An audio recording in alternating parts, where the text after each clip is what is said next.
오늘도 의의 흉갑을 붙이라에 대하여 좀 더 살펴보려고 합니다. 이제 우리는 마귀의 간계와의 싸움과 정사들과 권능들과의 씨름에서 이 의의 흉갑이 어떻게 우리를 도와주는가에 대하여 보다 자세히 고찰해 보기로 하겠습니다. 먼저 감성의 분야에서 우리를 보호하는 방법에 대하여 고찰해 봅시다. 의의 흉갑을 붙이고 있지 않기 때문에 매우 비참한 그리스도인들이 많이 있습니다. 즉, 이 흉갑을 붙인다는 명확한 의미를 파악하지 못하고 있기 때문에 마귀가 그들을 사로잡았고 쉽게 그들을 패배시킨 것입니다. 먼저 감정의 변화에 대하여 생각해 봅시다. 우리의 감정은 자주 변합니다. 그리고 물론 마귀도 그것을 잘 알고 있습니다. 그러므로 이 점에 있어서의 마귀의 특별한 전략은 우리로 하여금 우리의 감정이나 느낌을 지나치게 신뢰하도록 유도하는 것입니다. 마귀는 많은 사람들에게 그리스도인으로서의 그들의 모든 의지를 자신에게 기초를 두도록 설득합니다. 그들은 어떤 경우에 어떤 놀라운 감정의 변화를 경험합니다. 그리고 그들은 모든 것을 그 경험에 기초를 두려고 합니다. 그들은 기도 중에나 예배 중에나 그 밖에 어떤 경우에 하나님 앞에서 놀라운 경험을 하였을지도 모릅니다. 그의 그 경험에 의존하는 것입니다. 그러고 나서는 이런저런 이유 때문에 그들의 감정이 메마르게 되고 냉랭해지는 것을 경험합니다. 즉, 전에 느꼈던 감정을 더 이상 느끼지 않습니다. 그러면 그들의 모든 위치가 동요해버립니다. 그때 마귀가 그들이 전혀 그리스도인이 아니며 과거에서부터 지금까지 전혀 그리스도인이 아니었다고 암시하는 것입니다. 그들이 그리스도인이었다는 것을 입증해왔던 유일한 것이 사라져버립니다. 그래서 그들에게는 아무것도 남지 않게 되는 것이죠. 감정이 진정한 그리스도인들의 경험 가운데 한 부분, 즉 참으로 귀중하고 꼭 필요한 부분이기 때문에 위험이 생기는 것입니다. 그 점에 대하여 분명하게 이해해야 합니다. 만일 우리가 우리의 믿음과 관련하여 아무것도 느끼는 것이 없다면 우리는 진정한 믿음을 가지고 있지 않은 것입니다. 여러분이 이 위대한 구원에서 어떤 것을 느끼는 것이 없다면 참으로 믿기 어려운 것입니다. 우리가 지금까지 묘사해온 진리에 대하여 참된 지식을 가진 사람은 그것에 대하여 깊은 감동을 받은 자입니다. 그렇게 돼야 합니다. 그렇지 않다면 여러분 하나님의 임재를 깨달을 수 없고 냉랭하게 될 것입니다. 그러나 불행하게도 마귀가 다가와서 여러 가지 다른 방법으로 인간의 인격의 분열을 야기시키려고 합니다. 특별히 마귀가 사용하는 일반적인 방법은 다음과 같습니다. 복음에는 사랑과 감정이 수반하며 감격해야 한다는 것을 우리가 알게 될 때 마귀는 고의적으로 그것을 과장하는 것입니다. 마귀는 그것을 강조하고 그것만이 가장 중요한 일이라고 우리가 믿기를 바랍니다. 그래야 그는 우리가 오직 감정에만 의존하도록 하는 것입니다. 그리고 나서 물론 감정이 이런저런 이유 때문에 갑자기 바뀔 때 감정이 변하는 이유는 많이 있죠? 그때 우리에게는 아무것도 남는 것이 없게 되는 겁니다. 이제 의의 흉갑이 대단히 중요한 의미를 갖게 되는 것은 바로 여기에서입니다. 실로 이 점에 있어서 의의 흉갑만이 가장 적당한 보호물입니다. 나는 지극히 아늑한 기분을 의지하려 하지 않네. 이런 찬송가를 쓴 그 경건한 형제는 감정을 의지하지 않았습니다. 왜냐하면 기분이라는 것이 늘 그런 것처럼 그는 이 기분이 얼마나 그릇되기 쉬운가를 알았기 때문입니다.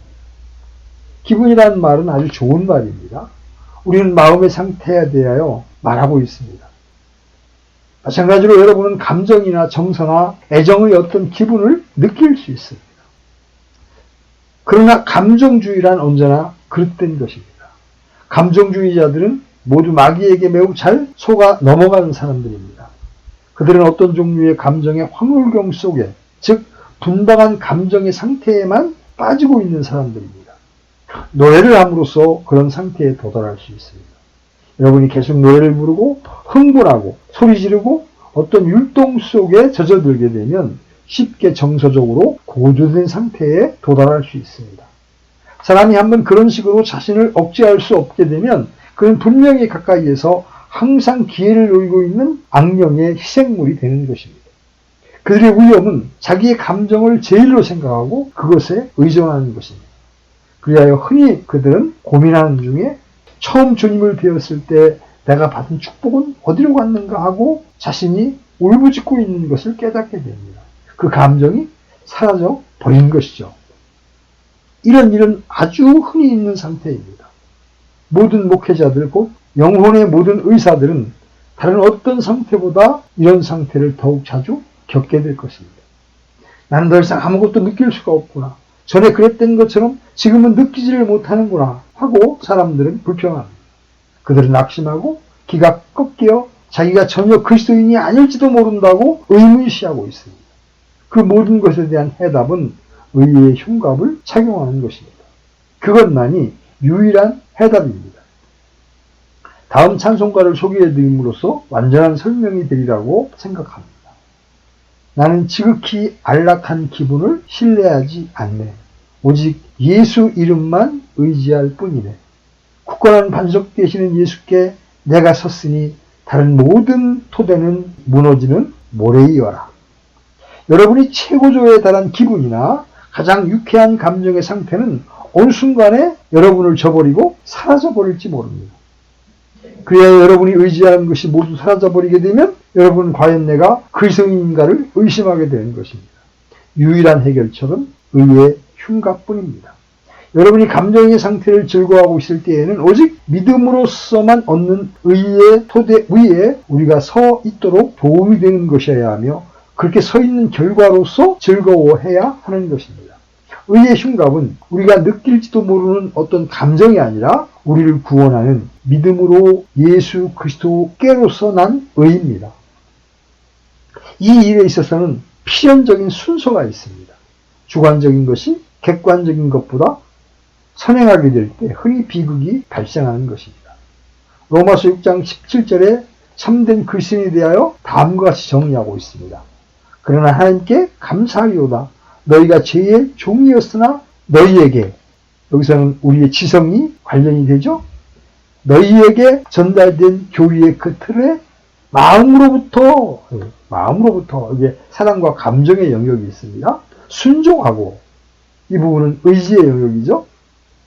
여기서 여러분은 지성과 감정과 의지를 보게 됩니다. 즉 지성, 감정, 의지가 다 들어가야 하며 그 순서대로 있어야 하는 것입니다. 그러므로 우리는 감정과 정서를 첫째로 내세우고 우리가 느끼는 어떤 것에 의지하여 구원에 대한 최종적인 확신을 가지고자 하는 간사한 유혹을 조심해야 합니다. 감정은 마치 그것들이 혼자서 독립될 수 있는 것처럼 고립되어서는 안 됩니다. 그것을 피하는 방법은 예수 그리스도 안에 있는 하나님의 의인 흉갑을 착용하는 것입니다. 그것만이 우리를 이 간사한 유혹에서 건져낼 수 있습니다. 그러면 지금까지 말씀드린 것과 비슷한 방법으로 경험의 전반적인 문제점에 대하여 생각해 보겠습니다. 감정과 정서 그리고 경험에는 어떤 차이가 있습니다. 그리스도인으로서 우리는 놀라우면서도 특별한 경험을 하는 때가 있습니다. 하나님께서 은혜 가운데 우리에게 그런 체험을 하게 하십니다. 이런 예는 성경에 자주 나타납니다. 하나님께서는 우리가 이해할 수 없는 어떤 이유 때문에 자기 백성에게 어떤 형태로 자신을 나타내시고 아주 희귀한 어떤 일이나 특별하고 예외적인 어떤 것을 허락하십니다. 여기에 또한 우리가 하나님께 감사해야 할 일이 있습니다. 그러나 여기에서도 의의 흉갑을 붙임으로써 조심해야만 합니다. 왜냐하면 마귀가 와서 우리가 바로 그 경험을 의지하도록 하려고 시도할 것이기 때문입니다. 이런 위험은 욥기에 잘 나타나 있습니다. 욥의 친구 가운데 한 사람은 밤에 사람에게 나타난 어떤 경험에 대하여 아주 잘 설명하고 있습니다. 어떤 극적인 계기로 인하여 그리스도인의 생활을 하게 된 그런 사람이 어느 교회에나 꼭 있습니다. 그들은 불덩어리나 온 방이 환해지는 것을 본 것에 대하여 이야기를 합니다. 그러나 사실은 그렇지 않을지도 모르며 완전히 거짓일 수도 있습니다. 만일 그런 일이 우리에게 나타나면 우리는 그런 일들에 우리의 모든 신앙과 위치에 기초를 두기 쉽다는 것이 위험한 일입니다. 그리고 나서 이런저런 이유로 해서 갑자기 그 모든 일에 대해 의문을 갖기 시작하는 그런 날이 있다는 것은 물론입니다. 그런 일이 자주 일어나고 합니다. 사람들은 그와 같은 경험을 하고 나면 그것을 의지해버립니다. 그런 후에 분명히 전혀 그리스도인이 아닌 어떤 사람이 그와 비슷한 경험을 하였다고 말하는 어떤 책을 읽게 될 때 그들은 모든 것을 의심하기 시작하게 되는 것입니다. 우리 주님의 환상을 보았다고 이야기하는 사람들이 있습니다. 여러분은 그 점에 있어서 항상 약간은 의심하고 있음에 틀림없습니다. 왜냐하면 그것이 정상적인 방법이 아니기 때문입니다. 그리고 만일 그것이 영혼을 구원하시는 하나님의 정상적인 방법이 아니라면 항상 고심하십시오. 왜냐하면 마귀가 거짓 경험을 줄 수 있기 때문입니다. 일반 원리는 우리가 경험을 의지하지 않도록 조심해야 한다는 것입니다. 여러분의 모든 것을 그런 경험에 기초를 두지 않도록 하십시오. 교회 역사는 그런 과정의 어리석음에 대하여 웅변적으로 증거하고 있습니다. 우리가 오히려 그리스도인인가 아닌가 하고 의심을 갖게 될 만큼 놀라운 어떤 경험을 통하여 그리스도인의 삶을 시작한 것처럼 보이는 사람들이 있습니다. 그렇지만 얼마 후에는 그들이 너무 자주 옛날로 되돌아가 버리는 것을 보게 됩니다. 그것은 그들이 어디에 서 있는지 알지 못하기 때문입니다. 그러므로 그들은 보다 더 정상적이고 보통의 방법에 의하여 그리스도인의 생활을 다시 시작해야만 하는 것입니다. 그들은 믿음에 의한 칭의의 교리를 깨달은 적이 없이 그들이 겪은 놀라운 경험에 전적으로 의존하는 것입니다. 하나님께서 경험을 허락하심에 대하여 감사하십시오. 그러나 그것에 의지해서는 안 됩니다. 여러분은 경험에 흉갑을 붙이지 말고 의의 흉갑을 붙여야 합니다. 여러분은 하나님 앞에서 여러분이 서 있는 유일하고 참된 토대를 깨달아야 합니다. 그래서 진귀하고 극적이며 특별한 것들이 사라질 때 그럼에도 불구하고 여러분이 어디에 서 있으며 어떻게 서 있는가를 알아야 하며 마귀가 여러분에게 제시하는 모든 문제에 대하여 답변할 수 있어야 합니다. 이 주제 하에서 다시 한번 낙심에 관한 전반적인 문제를 고찰해 보기로 하겠습니다. 낙심은 마귀가 자주 사용하는 것입니다. 인간의 최후의 걱정거리는 항상 교만이라는 것을 마귀는 잘 알고 있습니다. 주 예수 그리스도를 믿지 못하게 하는 것은 바로 교만입니다. 그리스도인이 아닌 사람들 가운데 대부분은 그중에서 특히 지식인들은 자기의 교만 때문에 믿지 않는 자들입니다. 그들은 나는 더럽고 죄 많은 사람이다라고 말하기를 거절합니다. 그들은 자기들이 무력하고 아무것도 할 수 없다고 말하려고 하지 아니합니다. 그들은 자기들이 많은 일을 할 수 있다고 믿고 있으며 그렇게 하려고 노력하고 있습니다. 그들은 자신의 덕행을 신뢰하고 자신의 지혜와 자기의 견해와 그 밖의 모든 것들을 신뢰합니다. 이런 것들에 대한 그들의 신뢰가 그들이 그리스도인이 되는 것을 방해하는 것입니다. 교만은 타락한 인간의 본성입니다. 그 결과로 우리가 그리스도와 그분께서 우리를 위해 이루신 완전한 일을 의지하여 이제 우리가 그리스도의 삶을 영위하고 있을지라도 마귀는 여전히 우리를 함정에 빠뜨릴 수 있습니다. 마귀는 교묘한 방법으로 다시 한번 우리가 우리의 업적이나 우리 자신이나 우리의 활동을 신뢰하게 하려고 애쓰고 있습니다.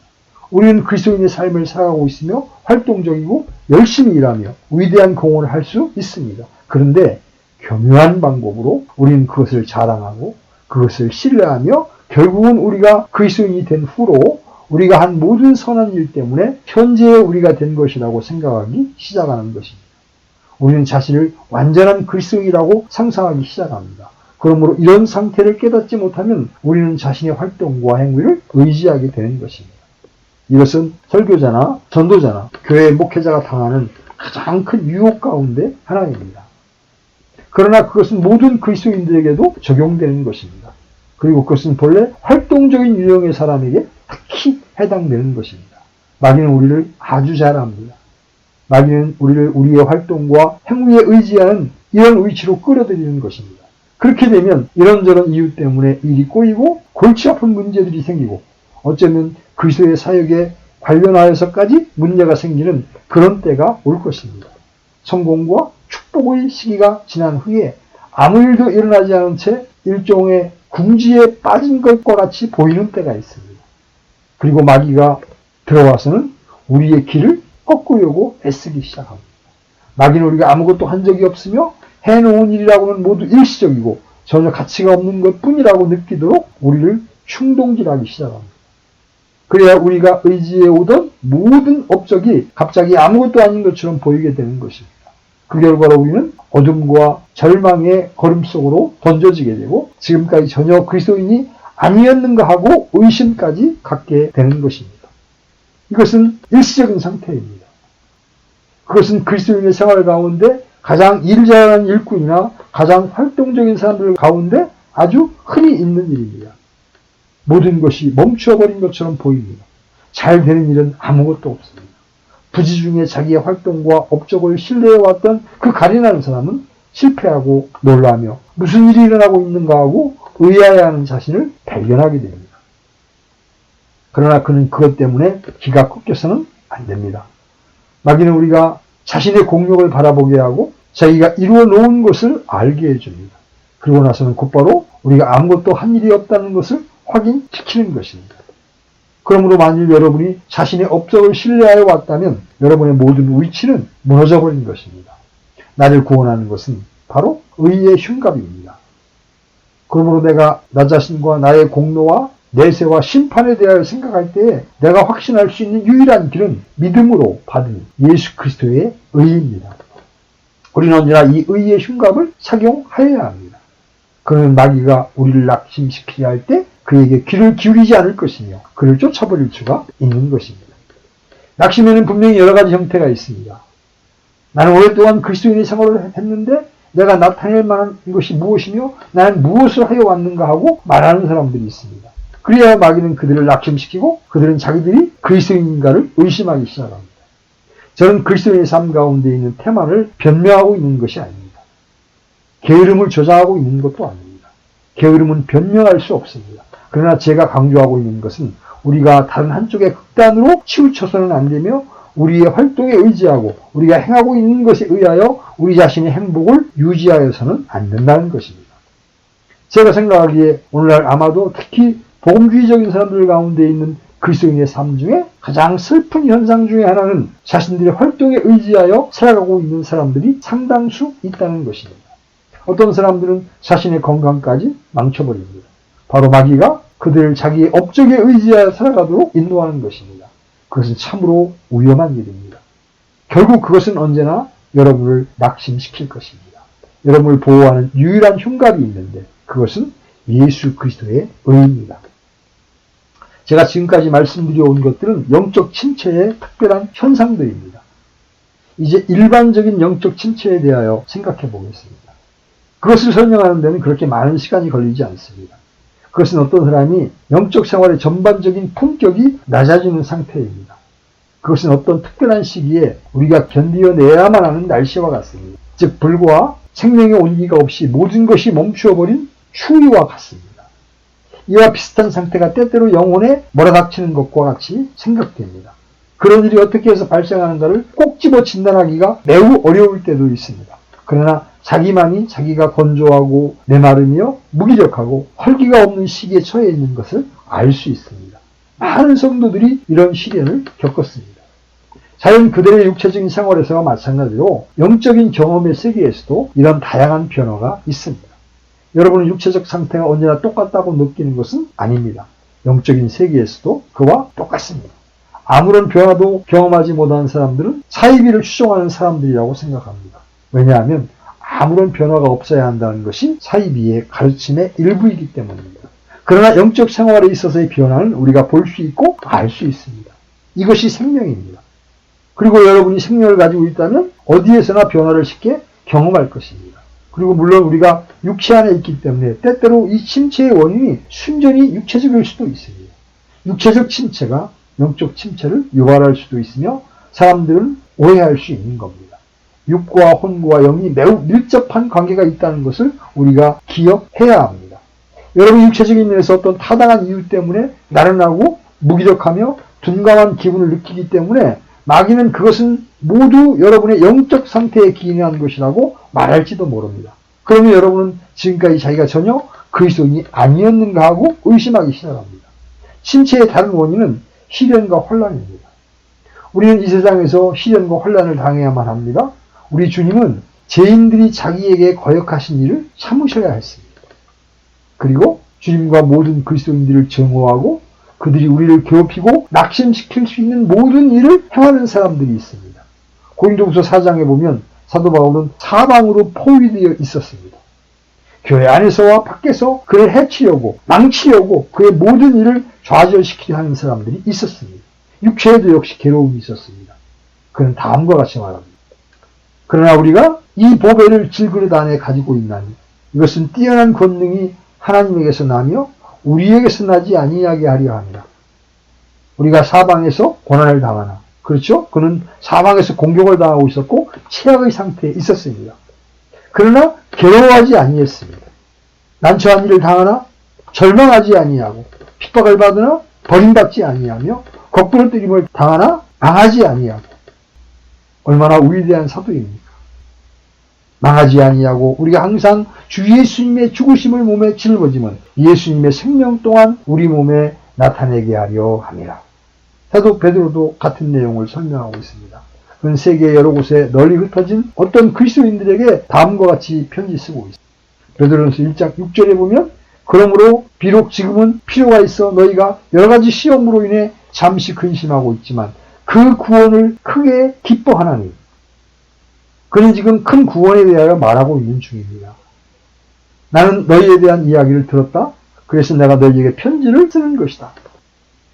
여러분 어떤 이상한 이유로 인하여 즉 여러 가지 시련과 고통과 환난을 인하여 비록 잠시 잠깐이라도 시험을 당하나 예수 그리스도 안에서 그리고 큰 구원 안에서 기뻐하라는 겁니다. 그와 같은 상태는 그리스도인들이 흔히 겪는 것입니다. 이런 일들은 가련한 그리스도인이 그가 어디에 있으며 무슨 일이 일어나고 있는가를 거의 알지 못하는 그런 시기에 그런 능력과 그런 저항할 수 없는 세력으로 다가오는 겁니다. 그리고 마귀는 그를 유혹하면서 다음과 같이 말합니다. 너는 아직도 믿고 있냐? 너는 아직도 내가 그리스도인이라고 말하느냐? 너는 아직도 너의 하나님이 사랑의 하나님이라고 말하느냐? 그는 또 광명의 천사로 나타나 물론 하나님은 사랑이시다. 그러나 하나님이 너를 사랑하지 않으니 분명하다. 왜냐하면 하나님이 너를 사랑하신다면 이런 일이 너에게 일어나도록 허락지 않을 것이며 내가 이런 경험을 겪지 않을 것이기 때문입니다. 이렇게 말할지 모릅니다. 그래서 여러분은 아주 깊은 곳으로 버려집니다. 여러분은 어쩔 수 없으며 이 답답한 상태, 곧 영적 침체의 상태하에 있는 자신을 발견합니다. 깨닫지도 못하고 이해하지 못하고 설명할 수도 없습니다. 그리고 마귀는 그 안에는 아무것도 없으니 모든 것을 포기해버리라고 여러분을 심히 괴롭히게 되는 겁니다. 그와 같은 공격에 대비하는 유일한 보호물은 의의 흉갑입니다. 이 시점에서 여러분이 사용할 수 있는 것은 그밖에 아무것도 없습니다. 만일 여러분이 이 의의 흉갑을 붙이지 않는다면 마귀는 여러분이 의심하거나 불평하거나 투덜대거나 하나님께 대하여 불만을 토로하도록 유도할 것입니다. 여러분은 내 걸음은 미끄러질 뻔하였으니 라고 말한 시편 73편의 사람과 같이 될 것입니다. 그는 거의 내가 내 마음을 깨끗하게 하며 내 손을 무지함 속에 씻은 것이 참으로 헛되니라고 말했습니다. 그를 구원하는 것은 자기가 하나님의 집으로 달려간 그것입니다. 그것은 의의 흉갑을 입는 또 다른 하나의 방법입니다. 유일한 소망은 그래, 나는 이해하지 못한다.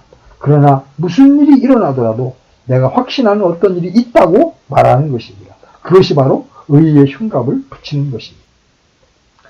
그것을 구약에 있는 말로 표현해보면 다음과 같은 것입니다. 주 앞에 잠잠하고 참아 기다리라. 여러분이 이해하지 못하고 사도 바울이 그랬던 것처럼 참으로 답답한 일을 당할 때에도 만사가 여러분에게 불리하여 낙심케 할지라도 주 앞에 잠잠하고 참아 기다리십시오. 그것만이 여러분이 할 일이지만 그것은 또한 행할 만한 놀라운 일입니다. 그것으로 여러분은 의의 흉갑을 붙이는 것이며 그 흉갑을 붙이자마자 여러분은 보호를 받으며 무슨 일이 일어나고 있는지 비록 알지 못한다 할지라도 아주 안전한 것입니다. 이번에는 사도 바울이 로마 사람들에게 보낸 편지로서 그 문제를 생각해 보기로 합시다. 우리가 알거니와 하나님을 사랑하는 자들에게는 모든 것이 합력하여 선을 이루느니라. 그는 우리는 그 일을 이해하고 있다고 말하지 않습니다. 우리는 그것이 어떻게 역사하고 있는지 항상 이해하지 못하나 우리가 알거니와 하나님을 사랑하는 자, 곧 그 뜻대로 부르심을 받은 자들에게는 모든 것이 합력하여 선을 이룬다고 말하고 있습니다.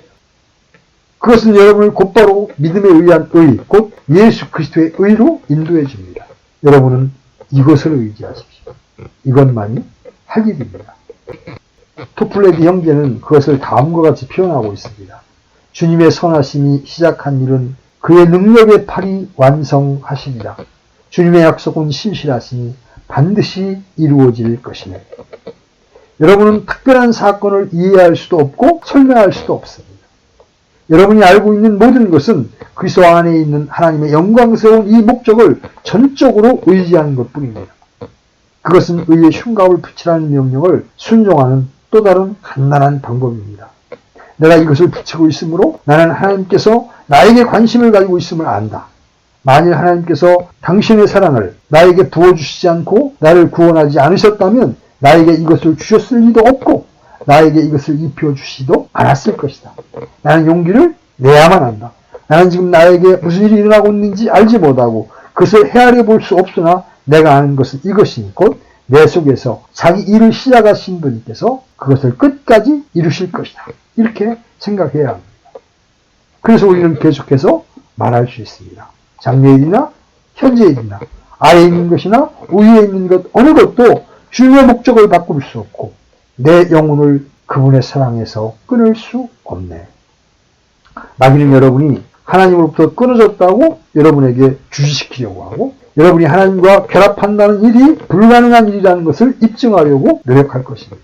그러나 여러분은 의의 흉갑을 가지고 있으므로 아무것도 침투하지 못합니다. 의의 흉갑을 붙이십시오. 여러분이 때때로 노래하는 그 말들을 기억하십시오.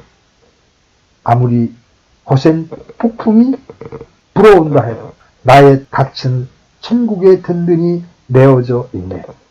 여러분의 닻이 천국에 있다는 것을 모르고 계셨습니다. 그것에 대해 하나님께 감사하십시오. 이것들은 같은 일을 말하는 또 다른 표현입니다. 저는 작은 돛담배를 좋아합니다. 그런데 그 배는 대서양 한가운데에 나와 있습니다. 그리고 무서운 폭풍이 일어납니다. 그러면 파도가 밀어닥치고 강풍이 몰아쳐 옵니다. 저의 조그만 나무 조각은 이리저리로 굴러다니고 어느 순간에 침몰하게 될지 모른다고 생각하게 됩니다. 그러나 그렇지 않습니다. 걱정할 것이 없습니다. 아무리 거센 폭풍이 불어온다 해도 저의 닻은 천국에 든든히 메어져 있는 것입니다. 그것은 그리스도의 닻입니다. 주님은 우리를 위하여 들어가신 선구자이십니다. 주님의 의가 우리 위에 있기 때문에 아무것도 우리를 건드릴 수 없습니다. 여러분에게 무슨 일이 일어난다 할지라도 최악의 폭풍이 몰아친다 해도 의의 흉갑을 붙이십시오. 이것이 여러분을 보호해 줄 것입니다. 즉 여러분을 보호해 줄 수 있는 것은 오직 그것뿐입니다. 옛날 찬송가 책에는 있지만 불행하게도 오늘날 찬송가 책에는 들어있지 않는 한 찬송가를 인용하여 감정과의 관계가 있는 이 전체 단락을 요약해 보겠습니다. 기쁨의 광채와 의심의 구름 사이로 우리 감정은 오락가락하네. 우리의 가장 소중한 재산이 끊임없이 물결 속에 밀려다니네. 어떤 기분도 어떤 생각도 하루를 지속하지 못하는구나. 그러나 주님은 변치 않으사 언제나 한결같은 우리 주님이시네. 주님의 능력을 나의 것이 되게 하고 내 마음은 평안의 축복을 받았네. 붙잡은 것을 놓치는 그때에는 어둠과 차가운 불안으로 떨어지리라.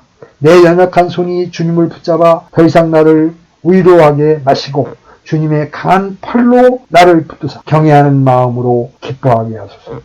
영원히 선하신 주의 목적을 나에게 분명히 알게 하소서. 기분이나 감정은 쉬이 변하는 것, 나는 오직 주님만을 의지하겠네. 주의 햇빛 내 영혼을 가득 채울 때 기뻐하며 구름이 덮이어도 외롭지 않네. 주께서 사랑으로 나를 든든히 붙잡아 주시고 인도하시니 구름이 덮이어도 외롭지 않네. 이 찬송은 의의 흉갑을 입는다는 것이 무엇을 의미하는가에 대한 영광스러운 표현입니다. 만일 우리가 그것을 입는 법을 알지 못하면 우리는 제가 지금까지 말씀드린 것 중 한두 가지 점에서 필연적으로 패배하게 될 것입니다. 마귀가 접근하는 방법에는 그 밖에도 무수히 많습니다. 그러나 해답은 오직 하나뿐. 그리스도, 내 속에 계시는 그리스도, 내게 있는 그리스도의 의, 그리스도께 대한 나의 모든 관계입니다. 지옥이나 그 밖 어느 것이라도 그리스도의 의를 침범할 수 없습니다. 그 의를 입으십시오. 의의 흉갑을 붙이십시오. 그러면 어떤 공격이 있을지, 그것이 어떤 형태를 취하더라도 우리는 아주 안전하다는 것을 믿고 우리를 우리 주 예수 그리스도 안에 있는 하나님의 사랑에서 끊을 것은 아무것도 없다는 것을 알게 됩니다. 하나님께서 예수 그리스도의 의를 주셨습니다. 그리고 여러분은 이 진리를 명심함으로써 스스로 의의 흉갑을 붙이고 오직 그것에 대하여 전적으로 의지하는 삶을 사시기를 바랍니다.